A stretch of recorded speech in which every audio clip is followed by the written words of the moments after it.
నేడు బాపట్ల జిల్లాలో జగన్ పర్యటన మేదరమెట్ల వైసీపీ సిద్ధం సభలో పాల్గొనున్న CM.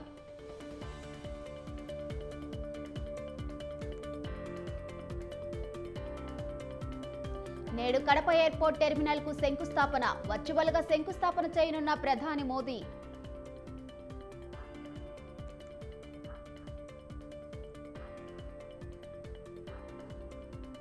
BJP central election committee సమావేశం వాయిదా 2-3 రోజుల్లో బీజేపీ రెండో జాబితా ప్రకటించే ఛాన్స్.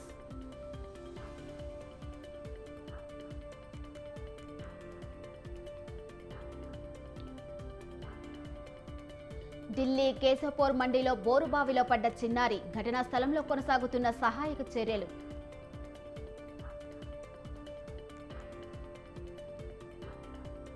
యూపీ జౌన్పూర్లో రోడ్డు ప్రమాదం ట్రక్కును ఢీకొన్న కారు 6 మృతి.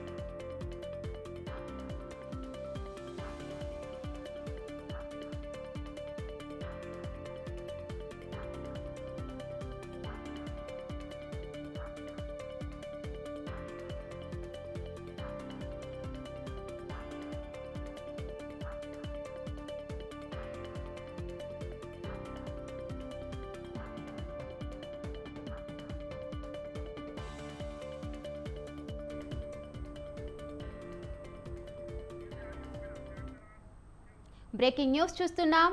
ఏపీ అసెంబ్లీ ఎన్నికలు దగ్గర పడుతూ ఉండటంతో రాజకీయ వేడి పెరిగింది.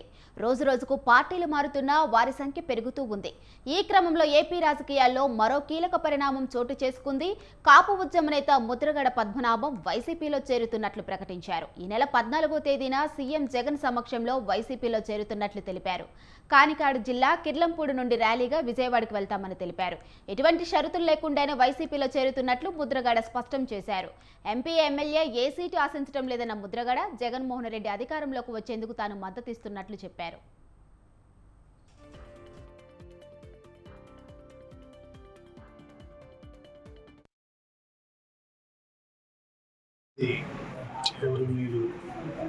జగన్మోహన్ రెడ్డి గారు వైసీపీ పార్టీలోకి చేరడానికి నిర్ణయం తీసుకున్నానండి. 14వ తేదీ ఉదయం స్టార్ట్ అవుతానండి. ఈవినింగ్ 4 to 6 మధ్యన పార్టీలో జాయిన్ అవ్వడానికి వెళ్తున్నానండి. ఆ విషయం మీ ద్వారా నన్ను అభిమానించే వాళ్ళందరికీ తెలియపరచమని కోరుకుంటున్నాను. 14వ తారీఖు ఉదయం 8-9 మధ్య స్టార్ట్ అవుతానండి. ఈవినింగ్ 4 to 6 మధ్యని సంవత్సరం పార్టీలో చేరుతానండి. తాడేపల్లి అనుకుంటానండి. ఇంకా దేశం వెన్యూ చెప్పలేదండి. వెళ్తున్నామండి. వారి పిలుపు మిథున్ రెడ్డి గారి ద్వారాను, కాకినాడ ఎమ్మెల్యే చంద్రశేఖర్ గారి ద్వారాను, గీత గారి ద్వారా, కన్నబాబు గారి ద్వారా వచ్చిందండి. నేను కూడా వారికి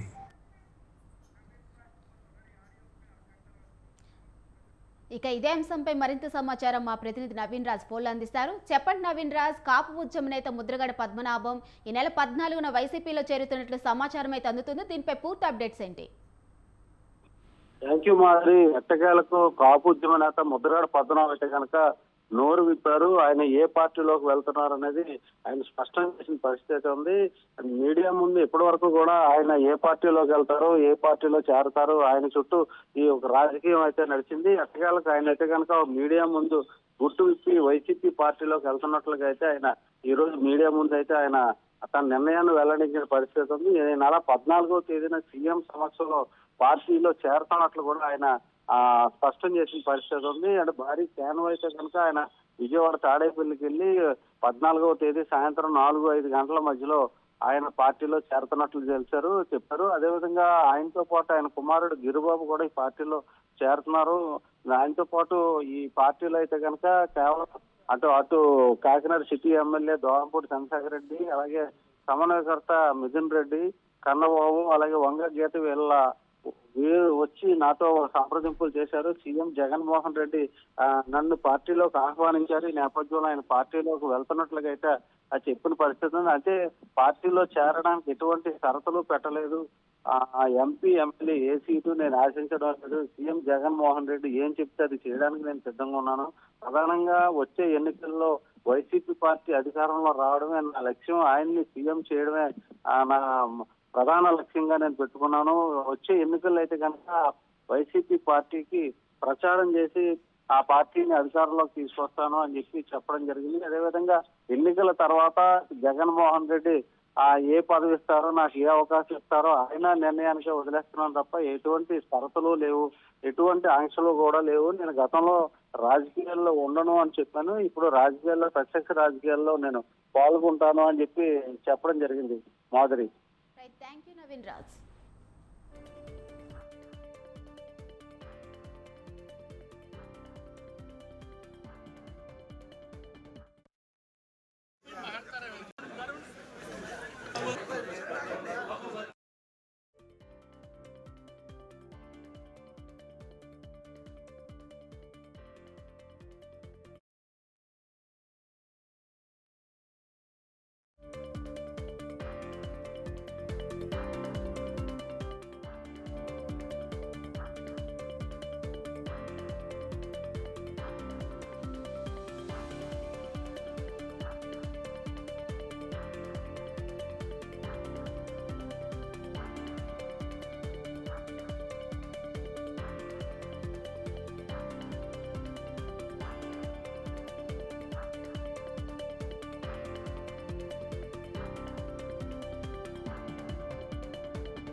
మరో బ్రేకింగ్ న్యూస్ చూస్తున్నాం. ఉమ్మడి పాలమూరు జిల్లాలో స్థానిక సంస్థల ఎమ్మెల్సీ స్థానానికి కాంగ్రెస్ పార్టీ అభ్యర్థిగా మన్నె జీవన్ రెడ్డిని ప్రకటించారు. ఎమ్మెల్సీ అభ్యర్థిగా జీవన్ రెడ్డికి బీఫామ్ అందించారు పీసీసీ అధ్యక్షులు ముఖ్యమంత్రి రేవంత్ రెడ్డి.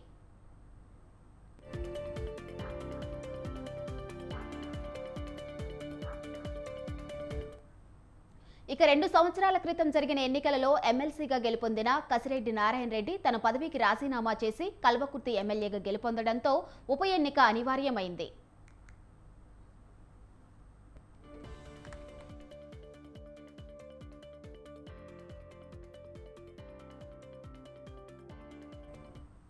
ఇప్పటికే బీఆర్ఎస్ తమ అభ్యర్థిగా మాజీ జెడ్పీ వైస్ చైర్మన్ నవీన్ రెడ్డిని ఖరారు చేయగా కాంగ్రెస్ పార్టీ జీవన్ రెడ్డి పేరును ఖరారు చేసింది. బీజేపీ ఎమ్మెల్సీ ఎన్నికల్లో పోటీ చేయకపోవచ్చని పలువురు అభిప్రాయపడుతున్నారు. ఒకవైపు పార్లమెంట్ ఎన్నికలు, మరోవైపు ఎమ్మెల్సీ ఉప ఎన్నిక ఒకేసారి రావడంతో ఉమ్మడి పాలమూరు జిల్లాలో రాజకీయ వేడి రాజుకుంది.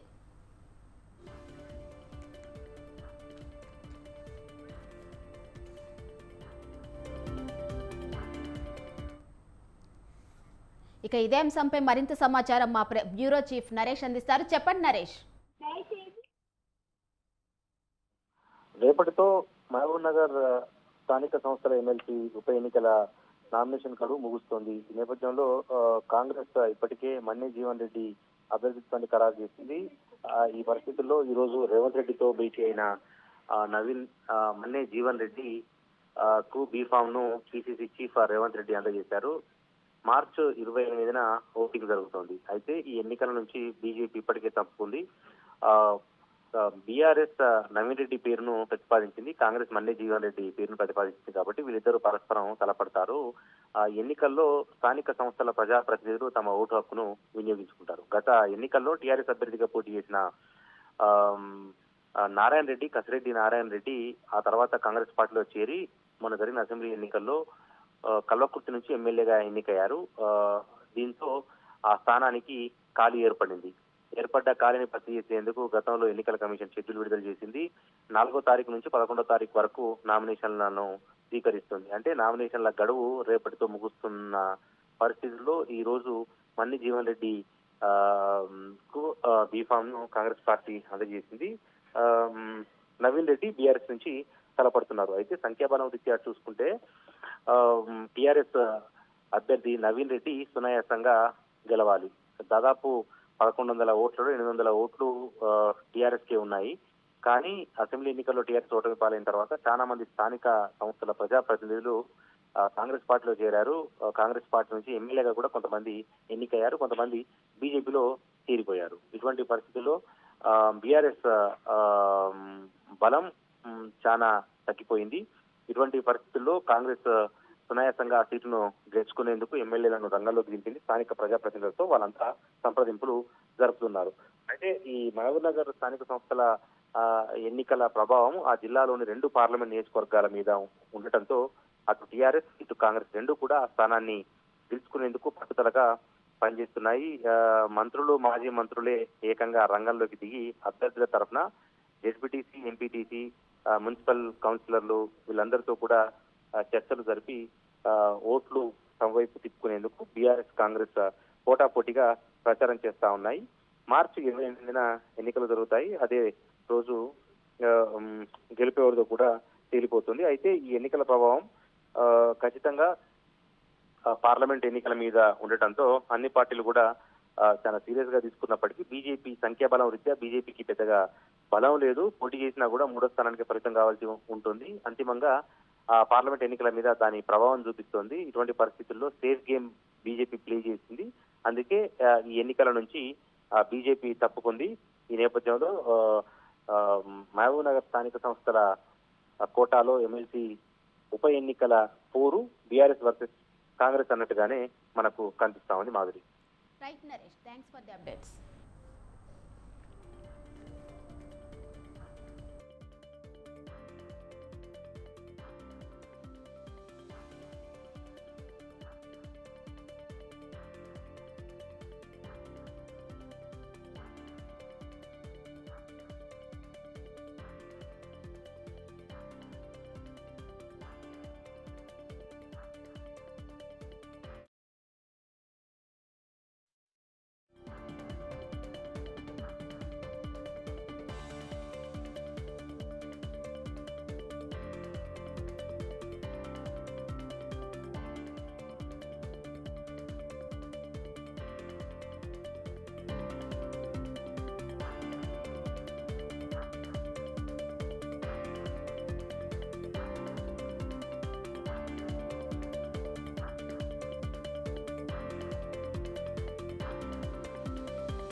బ్రేకింగ్ న్యూస్ చూస్తున్నాం. బాపట్ల జిల్లా మేదరమెట్లలో వైసీపీ సిద్ధం 4వ సభ జరగనుంది. మేదరమెట్ల వేదికగా వైసీపీ చివరి సిద్ధం సభకు ఏర్పాట్లు పూర్తయ్యాయి. సిద్ధం సభ ద్వారా వైసీపీ శ్రేణులకు దిశానిర్దేశం చేయనున్నారు సీఎం జగన్. వైసీపీ ప్రభుత్వ హయాంలో చేపట్టిన అభివృద్ధి, సంక్షేమ పథకాలను ప్రజలకు వివరించనున్న సీఎం జగన్ రానున్న ఎన్నికలకు సంబంధించిన మేనిఫెస్టోను కూడా విడుదల చేసే అవకాశం కూడా ఉంది.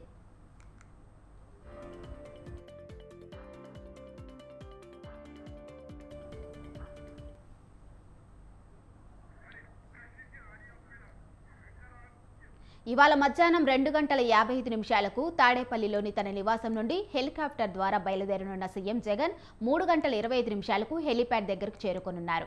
3:35 సిద్ధం సభ వేదిక వద్దకు చేరుకోనున్న సీఎం జగన్ 3:40 నుంచి 5:10 వరకు సిద్ధం సభలో ప్రజలను ఉద్దేశించి మాట్లాడనున్నారు. ఇక గత 5 ఏళ్లలో ఏం అభివృద్ధి జరిగిందో చెబుతూనే రాబోయే 5 ఏళ్లలో ఏం చేస్తామో సీఎం జగన్ ఈ వేదిక నుంచి ప్రకటించే అవకాశాలు ఉన్నాయి. రాష్ట్రంలో 175కు 175 శాసనసభ, 25కు 25 లోక్సభ స్థానాల్లో విజయమే లక్ష్యంగా వైసీపీ శ్రేణులకు దిశానిర్దేశం చేయనున్నారు సీఎం జగన్. ఈ భారీ బహిరంగ సభకు అన్ని ఏర్పాట్లు పూర్తయ్యాయి.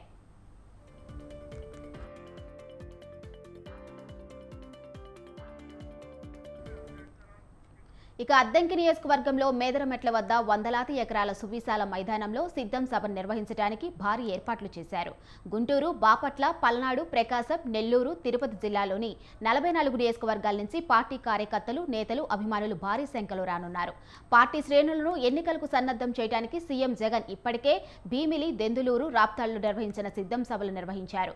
తాజాగా ఇప్పుడు 4వ సభ నిర్వహిస్తున్నారు. సిద్ధం సభకు భారీ సంఖ్యలో ప్రజలు వచ్చే అవకాశం ఉండటంతో దానికి అనుగుణంగా పోలీస్ సిబ్బందితో బందోబస్తు కూడా ఏర్పాటు చేశారు. మేదరమెట్ల వద్ద 1,00,000 మందికి కూడా ఏర్పాట్లు చేయకుండా 15 లక్షల మంది వస్తారని అంచనా వేస్తున్నారు. గుంటూరు, ప్రకాశం, నెల్లూరు జిల్లాల నుంచి వందల సంఖ్యలో ఆర్టీసీ బస్సులు సిద్ధం సభకు అధికారులు కేటాయించారు.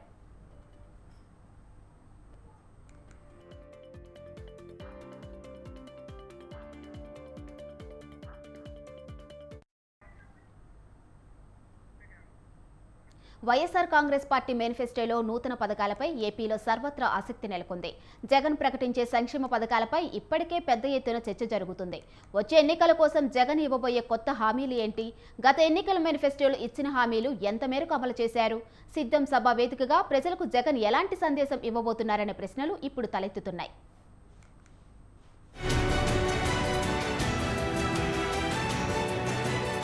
వైఎస్ఆర్ కాంగ్రెస్ పార్టీ అధినేత జగన్మోహన్ రెడ్డి సిద్ధం పేరుతో కార్యకర్తలతో భారీ బహిరంగ సభలు నిర్వహిస్తున్నారు. ఇప్పటికే పలు సిద్ధం సభలు నిర్వహించారు. రేపు బాపట్ల జిల్లా మేదరమెట్లలో మరో భారీ బహిరంగ సభను నిర్వహించనున్నారు.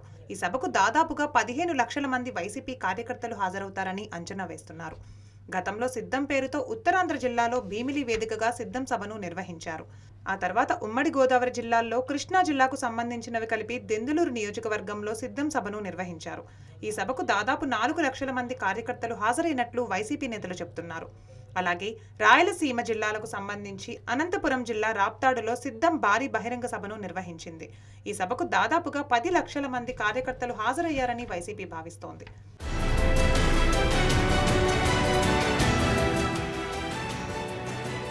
జరగబోయే సిద్ధం సభకు దాదాపుగా 15 లక్షల మంది కార్యకర్తలు వస్తారని వైసీపీ నేతలు అంచనా వేస్తున్నారు. అందుకు తగ్గట్లుగా పార్టీ సీనియర్ నేత విజయసాయిరెడ్డి ఆధ్వర్యంలో ఏర్పాట్లు చేస్తున్నారు. ఉమ్మడి గుంటూరు, ప్రకాశం, నెల్లూరు జిల్లాలకు చెందిన వైసీపీ కార్యకర్తలు ఈ సభకు హాజరవుతున్నారు.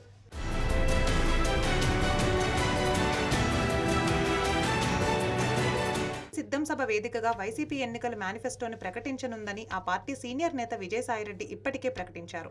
వచ్చే ఎన్నికలను దృష్టిలో ఉంచుకొని ప్రకటించబోతున్న మేనిఫెస్టోలో ఏ అంశాలు ఉండబోతున్నాయి అనేది వైసీపీ వర్గాల్లోనూ ఆసక్తి పెరిగింది. ఇప్పటికే తెలుగుదేశం పార్టీ ఆకర్షణీయ పథకాలతో ప్రజల వద్దకు వెళ్లింది.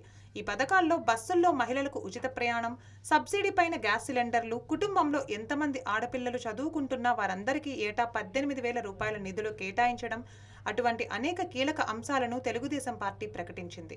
తాజాగా టీడీపీ, బీజేపీ, జనసేన ఎన్నికల పొత్తుల నేపథ్యంలో సంక్షేమ కార్యక్రమాలకు సంబంధించి మరిన్ని హామీలు ఇచ్చేందుకు ఆ కూటమి సిద్ధమవుతోంది.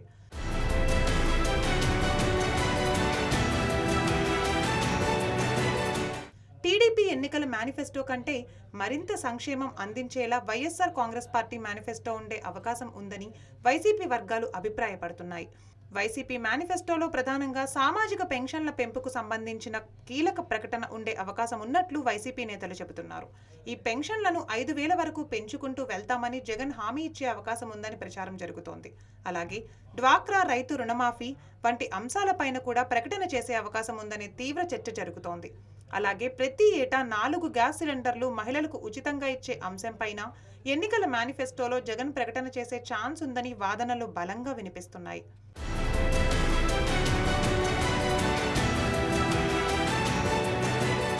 గత ఎన్నికల్లో వైఎస్ఆర్ కాంగ్రెస్ పార్టీ ఇచ్చిన ఎన్నికల మేనిఫెస్టోలోని హామీలను 99% అమలు చేశామని వైసీపీ నేతలు చెబుతున్నారు. గత ఎన్నికల మేనిఫెస్టోలో ఇచ్చిన అమ్మఒడి, రైతు భరోసా, గ్రామ వార్డు సచివాలయాల ఏర్పాటు, విద్యార్థులకు 100% ఫీజు రియంబర్స్మెంట్, డ్వాక్రా మహిళలకు 0 వడ్డీకి రుణమాఫీ, అటువంటి అనేక హామీలను అమలు చేశామని వైసీపీ అధినేత జగన్ చెబుతున్నారు.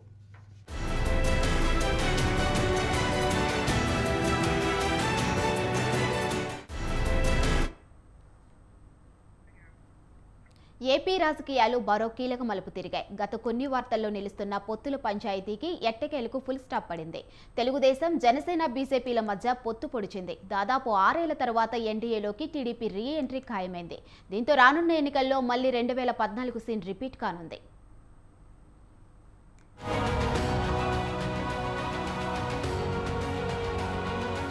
ఏపీ రాజకీయాల్లో కీలక మలుపు చోటు చేసుకుంది. రానున్న ఎన్నికల్లో కలిసి పనిచేయాలని బీజేపీ, టీడీపీ, జనసేన నిర్ణయించాయి. బీజేపీ అగ్రనేతలు అమిత్ షా, జేపీ నడ్డాతో చంద్రబాబు, పవన్ కళ్యాణ్ దాదాపు గంట పాటు చర్చలు జరిపారు. మొత్తం 175 అసెంబ్లీ 25 లోక్సభ స్థానాలకు గాను బీజేపీ జనసేన కలిసి 30 అసెంబ్లీ 8 లోక్సభ స్థానాల్లో పోటీ చేయాలని నిర్ణయించినట్లు తెలుస్తోంది. బీజేపీకి 6 అసెంబ్లీ 5 లోక్సభ స్థానాలు ఇచ్చేందుకు చంద్రబాబు అంగీకరించినట్లు సమాచారం. ఇక జనసేన విషయానికి వస్తే ఆ పార్టీ 24 అసెంబ్లీ 3 లోక్సభ స్థానాల్లో పోటీ చేయనున్నట్లు తెలుస్తోంది.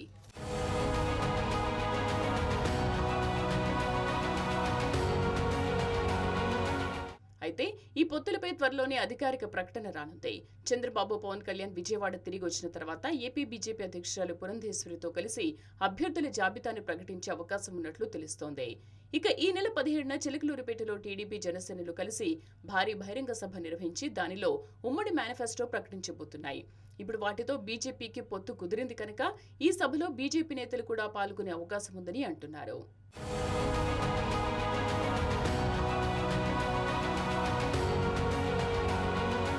వచ్చే ఎన్నికల్లో ఎన్డీఏ కూటమి తరఫున 400కు పైగా సీట్లు సాధించి కేంద్రంలో బలమైన ప్రభుత్వం ఏర్పాటు చేయాలని లక్ష్యంగా పెట్టుకున్న ప్రధాని మోదీ దాన్ని సాధించడానికి ఎన్డీఏ పూర్వ మిత్రపక్షాలన్నింటినీ ఆహ్వానిస్తున్నారు. అందులో భాగంగా టీడీపీకి ఆహ్వానం అందడంతో మార్చి 14వ తేదీన జరగబోయే ఎన్డీఏ సమావేశానికి టీడీపీ కూడా హాజరయ్యే అవకాశం ఉన్నట్లు తెలుస్తోంది.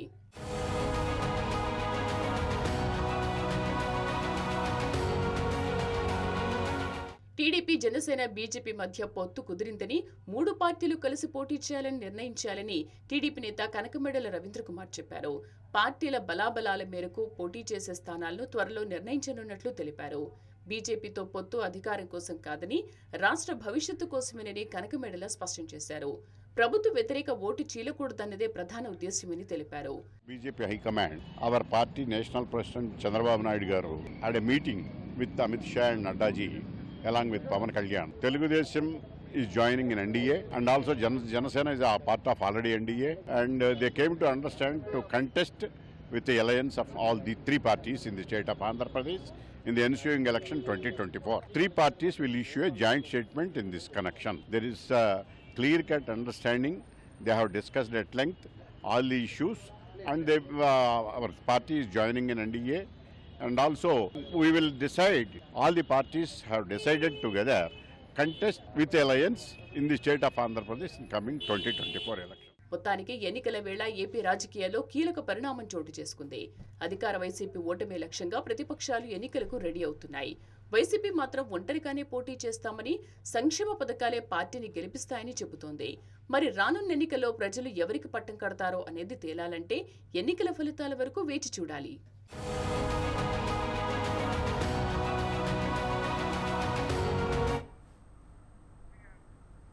ఆంధ్రప్రదేశ్లో టీడీపీ జనసేన బీజేపీల మధ్య పొత్తు ఫిక్స్ అయింది. సుదీర్ఘ భేటీ అనంతరం ఎట్టకేలకు 3 పార్టీల మధ్య పొత్తు కుదిరినట్లు శనివారం 3 పార్టీల అధ్యక్షులు అధికారికంగా ప్రకటించారు.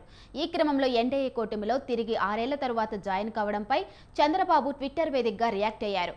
ఎన్డీఏ కూటమిలో తిరిగి చేరడం సంతోషంగా ఉందన్నారు చంద్రబాబు. ఆంధ్రప్రదేశ్ అభివృద్ధికి, తెలుగు ప్రజల సంక్షేమానికి తెలుగుదేశం పార్టీ కట్టుబడి ఉందని స్పష్టం చేశారు.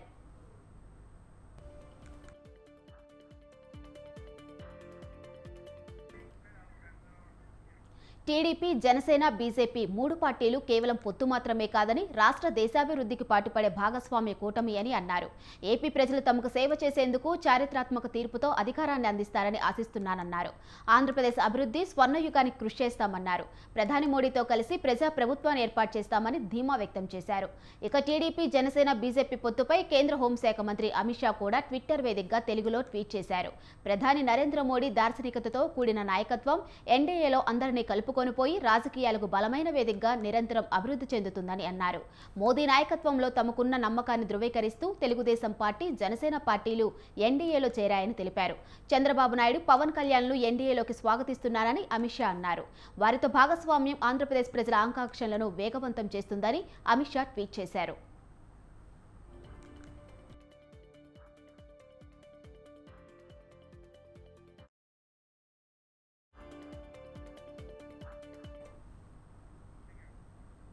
ఇవి బులెటిన్ అప్డేట్స్. చూస్తూనే ఉండండి స్వతంత్ర.